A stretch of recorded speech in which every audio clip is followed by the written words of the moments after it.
malgré toutes les nouvelles inquiétantes qu'on peut lire dans les médias ou dans les journaux, à la télévision depuis le début de l'année, le S&P 500, l'indice américain, puis les bourses en général dans le monde entier tiennent vraiment le coup. Et c'est là que ça surprend plusieurs investisseurs de voir à quel point le marché il est solide. Puis là, on va voir les raisons pour lesquelles probablement le marché est relativement bien tire bien son épingle du jeu dans ce contexte-là qui est rempli d'incertitudes. Le premier point que je vais mentionner, que les gens des fois sous-estiment, c'est qu'il y a un acheteur massif en bourse que les gens oublient. C'est les entreprises elles-mêmes inscrites en bourse rachètent leurs propres actions. Donc ça amène un flux de liquidité dans le système qui supporte à un certain niveau la bourse.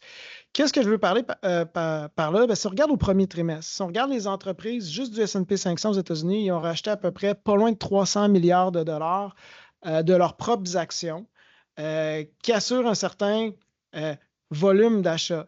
Et ça, c'est quand même élevé parce que si on regarde, ça, c'est les 3 premiers mois de cette année.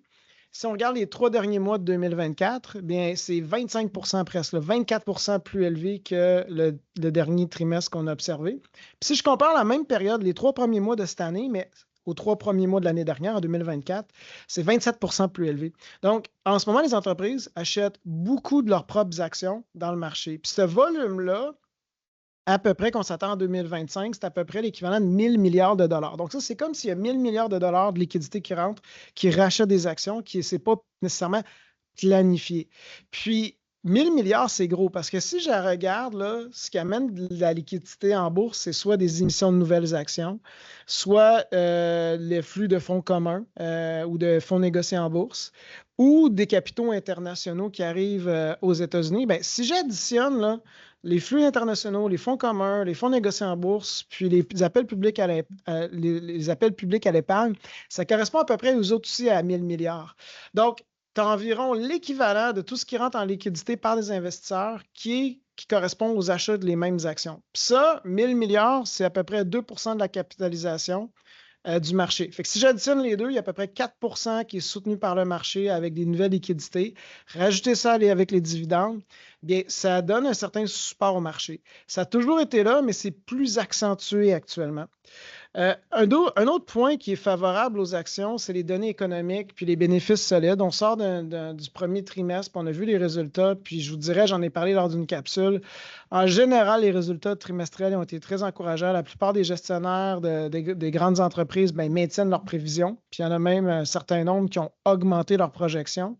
Donc, ça leur a rassuré la communauté d'investisseurs de voir que les PDG de ces grandes entreprises-là, qui sont membres du S&P 500, ils ont quand même un regard qui est lucide, qui est réaliste, puis ils ne s'attendent pas justement à des situations dramatiques. L'autre côté, c'est les données économiques. Malgré tout ce qui se passe, tous les bouleversements, approximativement, on s'attend à ce que les États-Unis aient une croissance du PIB de 1,7 ce qui est quand même bien. Là, on est loin d'une prévision de récession. Malgré toutes les nouvelles, jusqu'à présent, les chocs géopolitiques sont relativement contenus. Donc là, j'enregistre cette vidéo-là. On est un mardi, c'est le 17 juin. Tout peut changer au moment que vous allez regarder cette vidéo-là le dimanche. Mais jusqu'à présent, au moment où j'enregistre cette vidéo-là, les tensions entre Israël et l'Iran, c'est relativement contenu. Il n'y a pas une contagion. On ne voit pas une augmentation du prix des pétroles. Puis lorsqu'on regarde que les historiques, selon certaines données historiques, lorsque le conflit, il n'y a pas un effet de contagion, bien, la chute est limitée, puis le rebond, le gain dans le marché se refait relativement assez rapide dans d'à peu près 6 semaines. Si on regarde l'humeur, juste aussi, ce qui aide des investisseurs, ce qui aide à maintenir le marché, c'est jusqu'à présent, la communauté d'investisseurs s'attend que la Réserve fédérale baisse de 50 points de base le taux directeur de 0,5 d'ici la fin de l'année.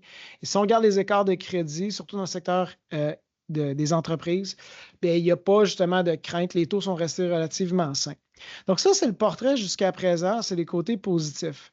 Cependant, il y a des risques qui demeurent quand même vraiment présents. La géopolitique, comme je dis, c'est jusqu'à présent. Donc, si on verra un conflit plus large ou un choc pétrolier à cause du conflit qu'on observe entre Israël et l'Iran, bien oui, ça pourrait faire basculer le marché.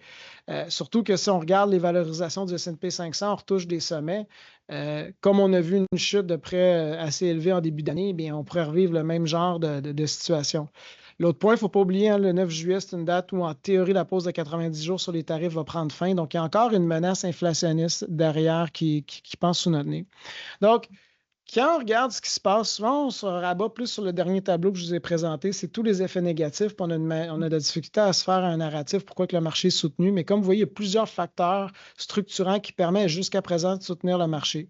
Donc, l'objectif, c'est vraiment de vous donner peut-être un regard lucide en prenant les pour et les contre de la situation actuelle pour vraiment vous permettre de mieux comprendre ce qui se passe dans les marchés actuellement. Je vous remercie. On se dit à la semaine prochaine.